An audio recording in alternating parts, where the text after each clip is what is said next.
Welcome to Channel 18 News. I'm Jim Rogers.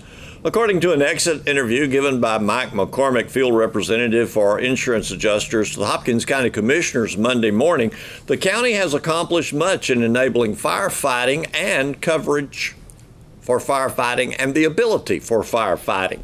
Although there are a few things left to do, 2/3 of the county will have a lower ISO rating, and the city of Sulphur Springs will also reap a lower ISO thanks to the audit of local fire coverage. The lower ISO rating will mean lower rates for insurance on property.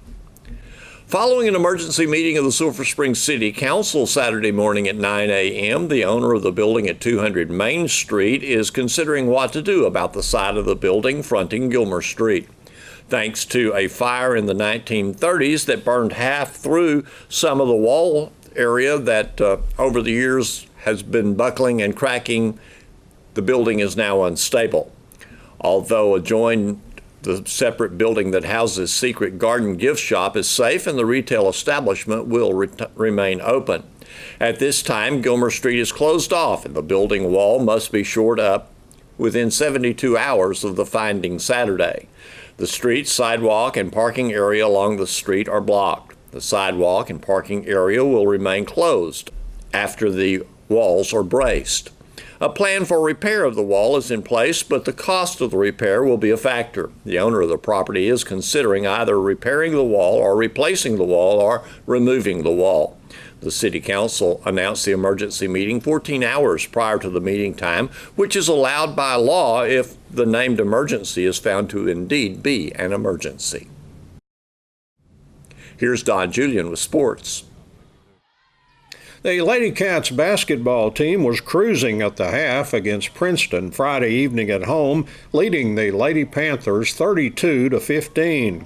But Princeton rallied in the second half when Lady Cats Sadavia Porter had to sit out some due to foul trouble. The Lady Cats did hang on to win 53-50 to improve their season record to 13-3. After the game, I talked with Lady Cats coach Brittany Tisdale. Pretty comfortable at halftime, and I guess Sadavia got in a little bit of foul trouble, and it just we unraveled a little bit. We did.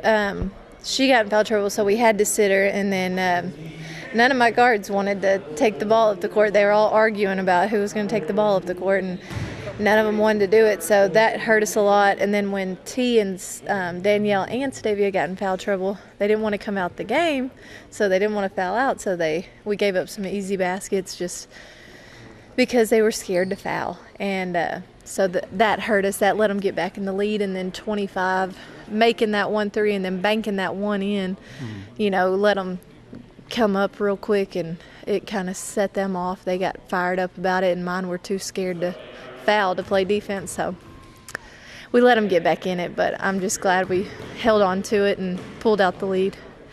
Yeah, a couple of seniors really came through for you. Autumn Tanton had some big baskets in the fourth quarter, and Sadavia, one basket and good free throw shooting. She hit 4 out of 5. Yes, she did, and that's big time for her. And we've been wearing them out on free throws because we've been struggling with free throws. So we've been wearing out free throws, and I've been making them do a lot of pressure free throws, a lot of stuff that is you run or you do, if you get a free throw, just stuff, anything I can think of to help us with free throws, and she really stepped up tonight. So at least for her it worked. Yeah, I think as you look at the whole team, I think they shot free throws very, very well. They may have missed only 3 tonight.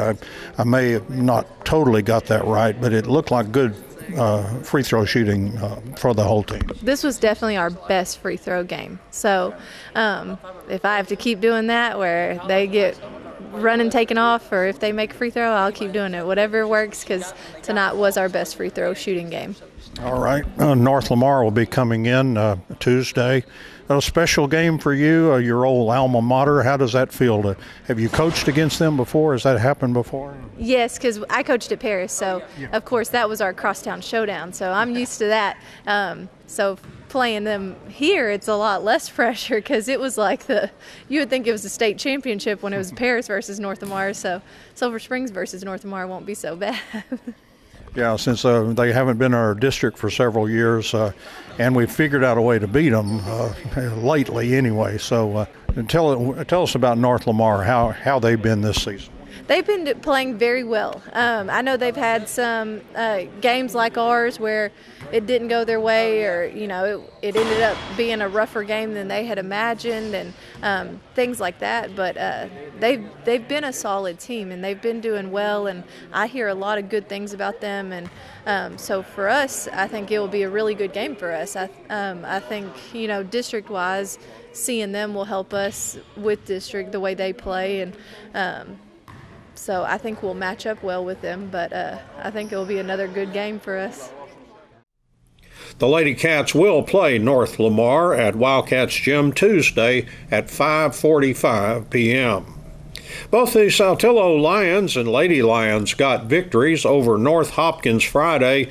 The Lions topped the Panthers 54-42. The Lady Lions won a homecoming game against the Lady Panthers 61-46. The Lions got off to a good start, and they led North Hopkins 16-9 after one quarter.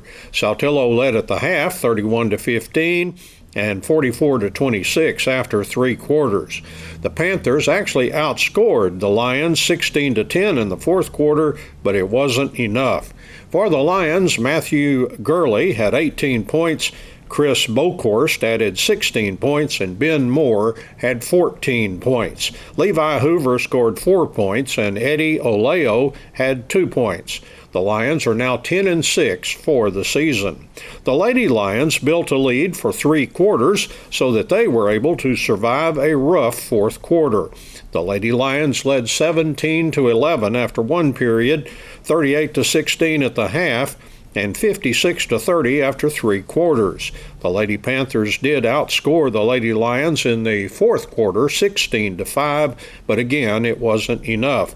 For the Lady Lions, Anna Reeder had 20 points, Chandler Bain scored 16 points, Jocelyn Ochoa had 13 points, Paisley Kastner and Maddie Smith scored 5 points apiece, and Christina Wade scored 2 points.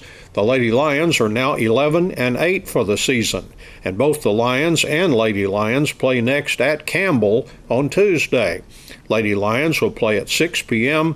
and the Lions at 7:15. Thanks for watching Channel 18 News. Have a great evening.